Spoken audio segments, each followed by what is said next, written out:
मुश्किल वक्त एक ऐसी तिजोरी है जहां कामयाबी के हथियार मिलते हैं।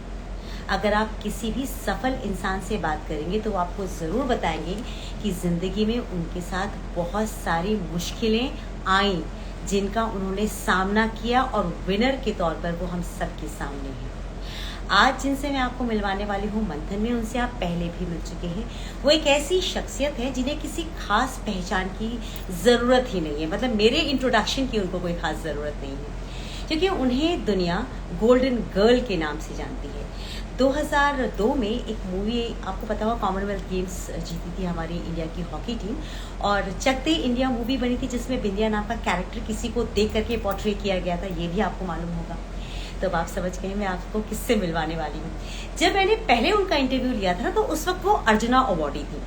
मैं बात कर रही हूँ नन अदर देन प्रीतम रानी शिवाजी के बारे में, जिन्हें लोग उनके रिफ्लेक्सेस की वजह से जानते हैं, उनकी क्विकनेस की वजह से जानते हैं, और एक ऐसी शख्सियत जिन्होंने शादी के बाद, एक बच्चे के बाद फिर से हॉकी टीम को ज्वाइन किया था, रिप्रेजेंट किया था, और वो फॉर्मर कैप्टन है। तो आप समझ ही सकते हैं कि उनके अंदर कितना पैशन है इस गेम को लेकर। इस पैशन ने उनको पता है क्या किया कि जब उन्होंने रिटायरमेंट लिया तो उन्होंने ये नहीं सोचा कि अब मैं रिटायर हो गई हूँ, मुझे क्या ज़रूरत है, मेरे पास नेम फेम अवार्ड सब कुछ है तो मैं बैठ जाती हूँ घर में। वो घर नहीं बैठी, उन्होंने अपने जैसी और प्रीतम रानियों को पैदा किया, बनाया, क्रिएट किया, और आज हमारी जो विमेंस हॉकी टीम है इंडिया में, जो कि बहुत सारे अवार्ड्स लेकर आ रही है, लॉरियल्स लेकर आ रही है, कहीं जा रही है तो ब्रॉन्ज ला रही है, कहीं जा रही है तो गोल्ड लेकर आ रही है, कहीं सिल्वर लेकर आ रही है, वो इनके ही एकेडमी के बच्चे हैं जो अपना नाम रोशन कर रहे हैं देश का। तो प्रीतम रानी जी को हाल फिलहाल में ही हमारे देश के राष्ट्रपति ने सर्वोच्च अवार्ड दिया, और वो है, उनको मिला है द्रोणाचार्य अवार्ड। तो प्रीतम रानी जी को मैं आमंत्रित करना चाहूँगी, मेरा सौभाग्य है कि आज वो हमारे साथ जुड़ रही हैं, वो अपनी जर्नी हमारे साथ शेयर करेंगी।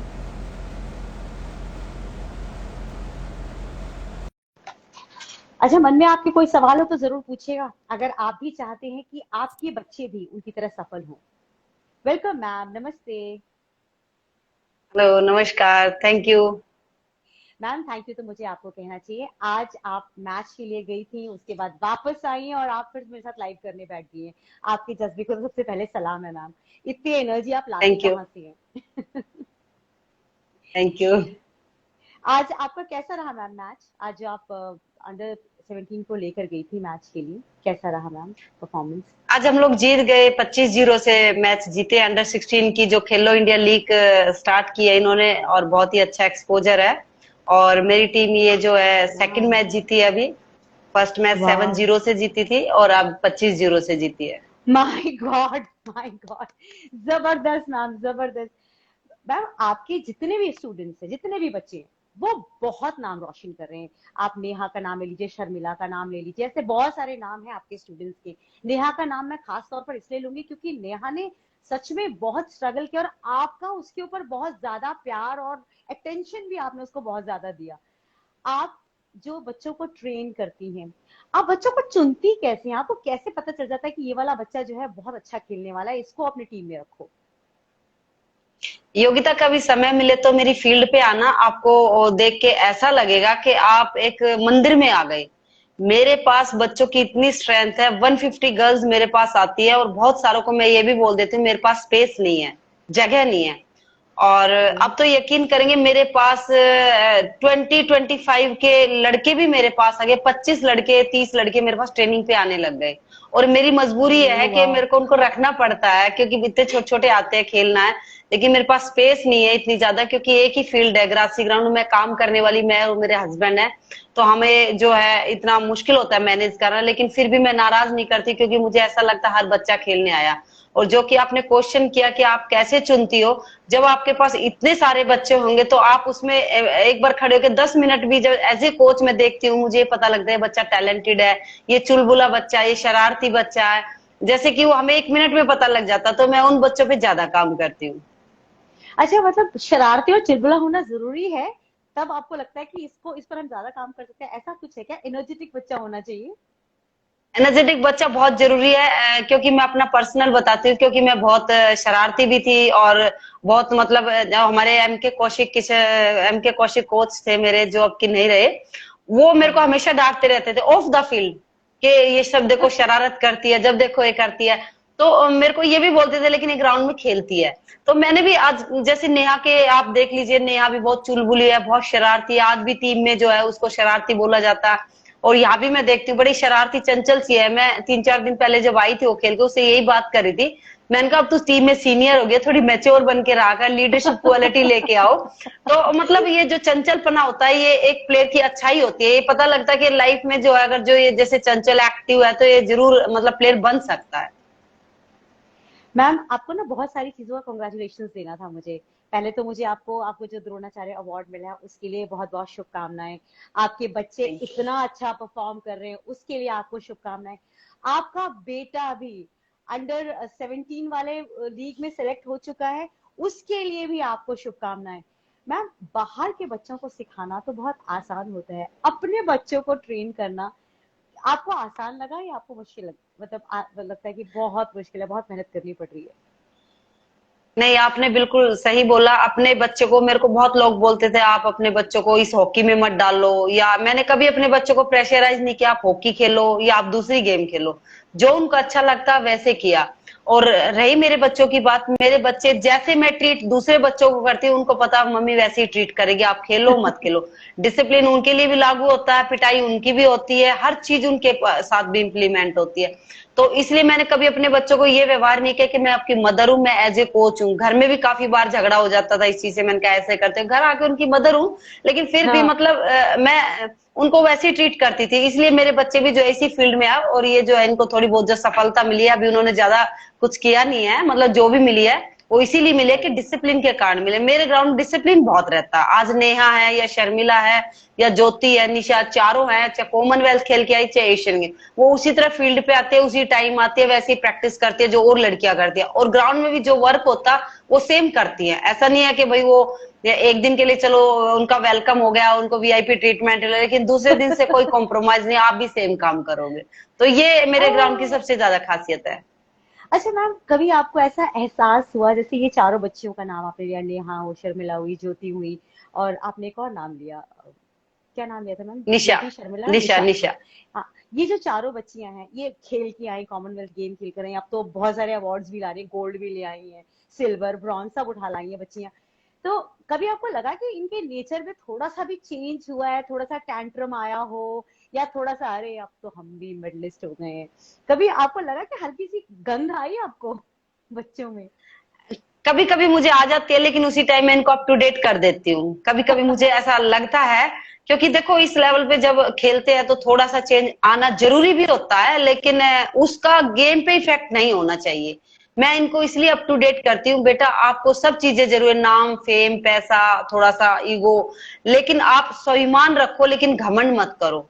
दूसरी बात यह है कि मैं जब आपके सामने, मैं भी इतना खेल के आपके सामने काम कर रही हूँ, फील्ड पे कर रही हूँ, हर किसी से बात करती हूँ, आप लोग को ऐसे नीचा रह के रहना, तभी आप कुछ अचीव कर पाएंगे। तभी मुझे थोड़ा सा लगता तो मैं उनको उसी तरह डांटती हूँ जैसे उनको पहले डांटती थी, और वो इस चीज को मानते भी है। वो काफी प्रेशर मानते हैं मेरा एज ए कोच।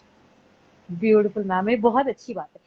मैम जब आपका दौर था, जब आप खेला करती थी फील्ड में, आपने उस वक्त बहुत सारी चीजों का सामना किया था, जैसे सिलेक्शन कमेटी के द्वारा या बहुत सारे ऐसे लोग थे कोचेस के द्वारा आपको मतलब जानबूझकर पीछे कर देने की कोशिश करना, स्ट्रगल आपका बहुत था। अब जब आप एक अवार्डी हैं और अब आप एक कोच हैं और आप बच्चों को आप प्रिपेयर कर रही हैं, तो आपको तो पता है कि ये बच्चे जब बाहर जाएंगे तो वो वाला प्रेशर इन बच्चों के सर पे भी रहना है कि इनको भी रिजेक्शन मिलेगा। इन्हें भी कई बार होगा कि सामने वाला बच्चा अच्छा नहीं खेला लेकिन इनको रिजेक्ट करके दूसरे बच्चे को ले लिया गया, ऐसा कई बार इनके साथ भी होगा। आप इन्हें मेंटली कैसे प्रिपेयर करते हैं, क्योंकि इस वाले लेवल पे ना इमोशंस को स्ट्रांग होना जरूरी होता है। देखो मैंने ना शुरू से ही संघर्ष किया, पहले खेलने के दौर में किया, फिर कोचिंग के दौर में किया। मैंने तो जिंदगी में एक ही चीज इन बच्चों को बताती हूँ, आप हार्ड वर्क करो, हार्ड वर्क का कोई शॉर्टकट नहीं है। आप सच्चे मन से काम करो, आपको परमात्मा जरूर देगा, जरूर अचीव करेगा। और रही ये प्रॉब्लम्स तो आपको स्ट्रोंग करती है। जब आपका सिलेक्शन नहीं होगा, आप थोड़ा डरे रहोगे तो आप ज्यादा काम करोगे कि भाई मेरा टीम में नंबर कटने जा रहा। जब आप टीम में श्योर हो जाओगे तो हो सकता है वो थोड़ा सा कम मेहनत शुरू कर दे। मैं अपने से अंदाज हम्म। लगाती हूँ कि मेरे जैसी सोच ही उनकी भी शायद होगी एज ए प्लेयर। तो इनके सामने जो ये मुश्किलें आती है, ये इनको स्ट्रोंग करती है। तो मैं इन बच्चों को यही बता दूं, जब आपके सामने कोई मुश्किलें आई तो इस मतलब आप में कोई कमी है, आप उसको पॉजिटिव लो, आप नेगेटिव मत लो कि उसके कारण आप टीम से बाहर हो। आप ये देखो, आपको सिलेक्शन नहीं मिल रहा या आपको कहीं भी फाइट करनी पड़ती, तो आप में जरूर कमी होगी, तो उस पर आप काम कीजिए। तो ऐसे ही जैसे कोचिंग में भी मैंने बहुत संघर्ष किया, हर प्रॉब्लम्स का सामना किया, लेकिन मैंने एक चीज जरूर देखी है कि अगर जो मेरे 2 दरवाजे बंद होते, तीसरा मेरा जरूर खुला होता। आप पे उसको फाइट करना पड़ेगा, उसके अंदर ही जाना पड़ेगा, और जब उसका आप आनंद ले हुए, जैसे मैंने अचीव किया, इतनी मेहनत की, 18 साल कोचिंग की लड़कियों में, और जबकि मेरे को द्रोणाचार्य अवार्ड मिला, तो मुझे ऐसा लगा कि देखो कितना अच्छा लगता। अब हमें लगता था कि भाई नहीं ऐसा, लेकिन मैंने कभी शॉर्टकट नहीं लिया, काम किया। ऐसे इनकी खेलने की लाइफ में जब ये हार्ड वर्क करेंगी और संघर्ष करेंगी, किसी भी मुश्किलों का सामना करना इनके लिए आसान होगा, तो उसे अचीव कर पाएंगे। हाँ मैम, जैसे आपने आपने बच्चों की जो सिलेक्शन आप करती हैं, आपने लोग जानते भी हैं कि आप अंडर प्रिविलेज बच्चियों को ले आई हैं आप शुरुआत में खेल सिखाने के लिए।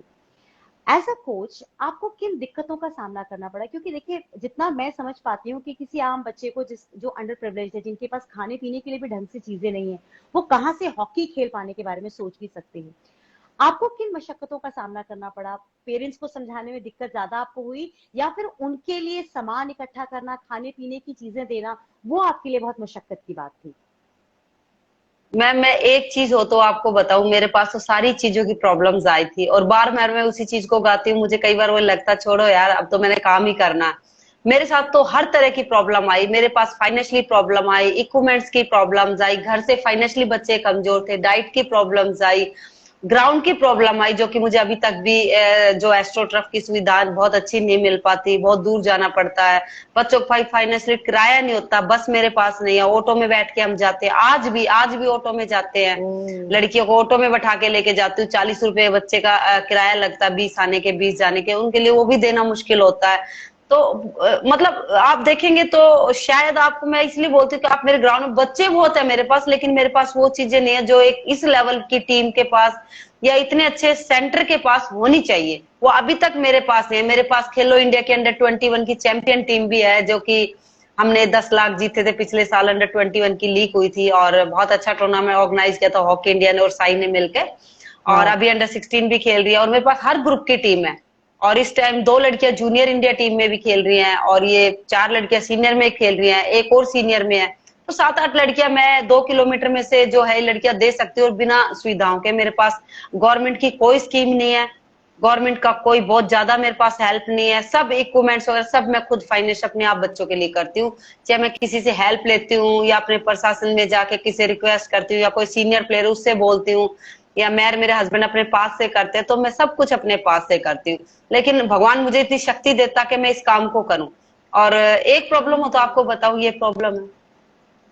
मैम, मतलब मुझे अभी भी ताज्जुब हो रहा है कि आपके एकेडमी से ये बच्चियां बाहर जा रही हैं और नाम कमा रही हैं। आपका नाम आजकल ऐसी कोई भी जगह नहीं है जहां आपका नाम न चर्चा में हो, कि प्रीतम रानी सिवाच हॉकी जो सिखाने वाला जो उनका वो एकेडमी है, वहां से ये बच्चियां आ रही हैं। उसके बाद भी सपोर्ट आपको नहीं मिल रहा, न सरकार की तरफ से, न खेलो इंडिया की तरफ से। ये चीज बड़ी दुखद है ना।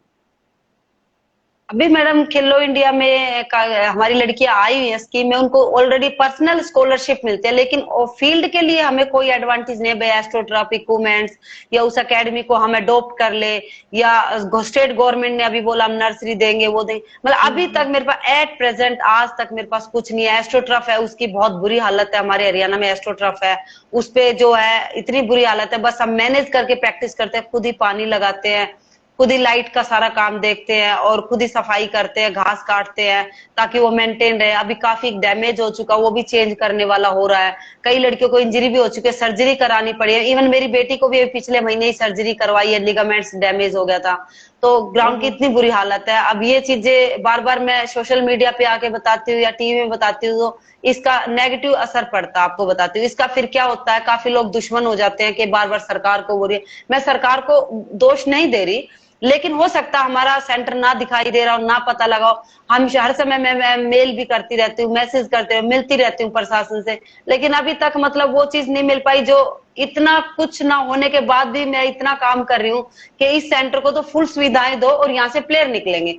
मैं कहती हूँ आप मुझे मेरे इसमें कोई भी गवर्नमेंट की अच्छी स्कीम दो, जो बच्चों को डाइट मिले, खाने को इक्विपमेंट्स मिले, एस्ट्रोटर्फ मिले, तो मैं यहाँ से ओलंपियन की लाइन लगा दूंगी सोनीपत से। ये मैं आपको आज आपके सामने बैठ के बोल रही हूँ। लेकिन मेरे पास कुछ भी नहीं है, लेकिन फिर भी मैं बहुत अमीर हूँ, क्योंकि मैं काम करने में बहुत विश्वास रखती हूँ और मेरे बच्चे रिजल्ट दे रहे हैं, तो मैं सोचती हूँ मैं बहुत अमीर हूँ।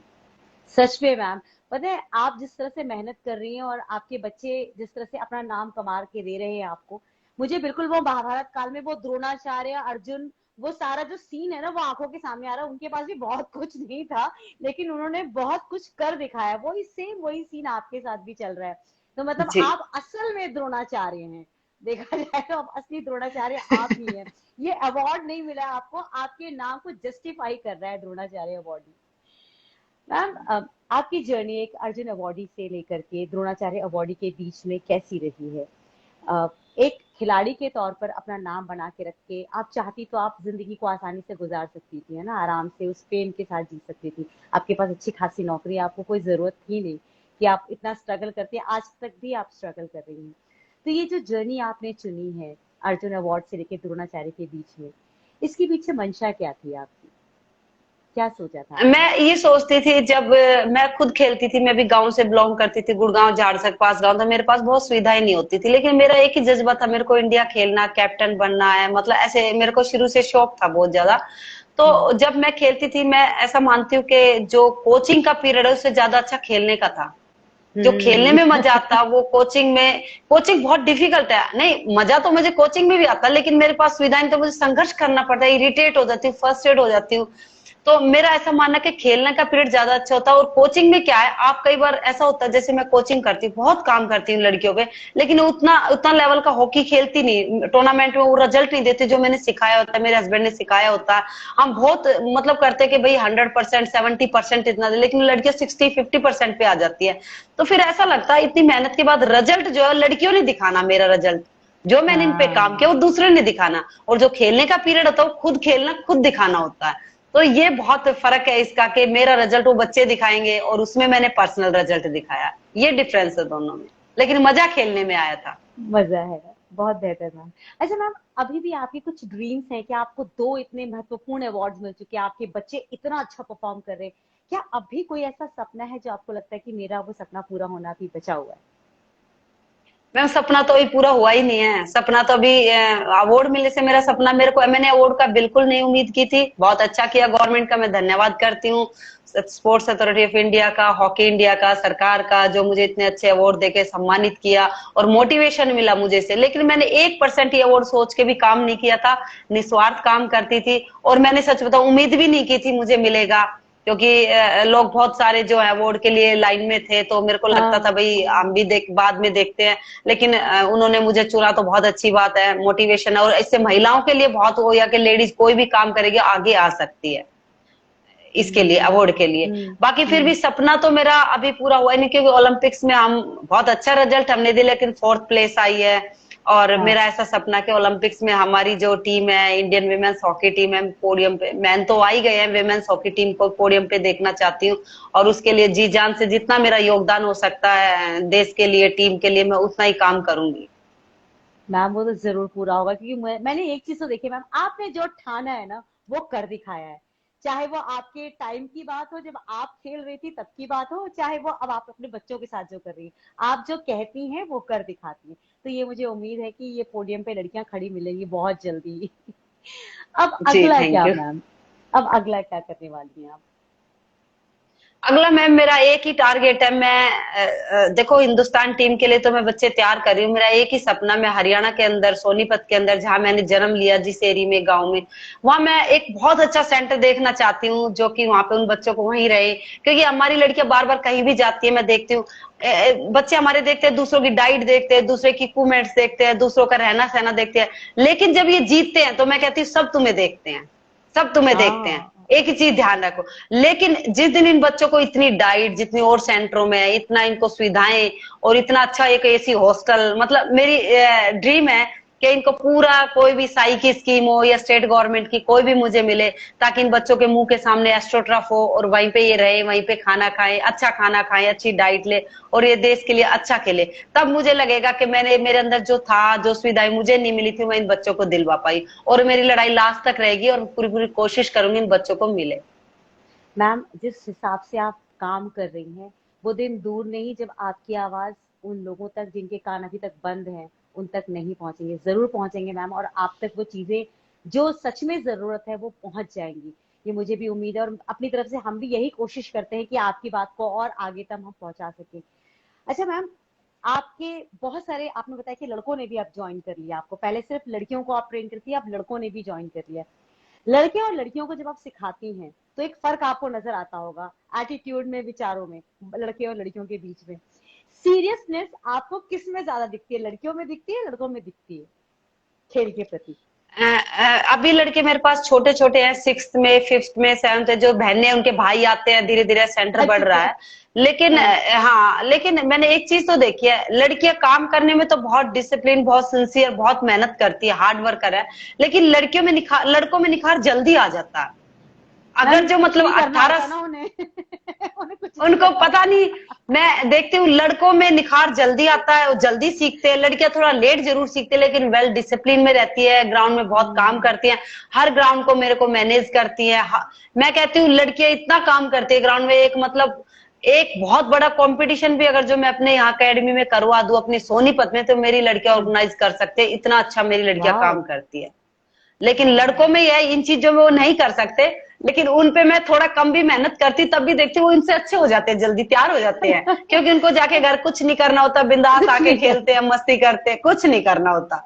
लेकिन अच्छे छोटे छोटे बच्चे हैं, मेरे को बहुत अच्छा लगता है, वो भी आके कस्सी उठाते हैं ग्राउंड में, जैसे ग्राउंड को मेंटेन करना, घास काटनी है तो मैं लड़कों से थोड़ा ज्यादा करवाती, क्योंकि लड़के हैं तो वो सब लगे रहते हैं घास निकालने में, मट्टी खोदने में, सारे ग्राउंड की सफाई में।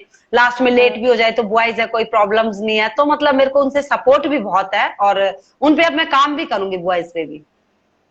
चलिए मैम, ये तो बहुत ही अच्छी बात है।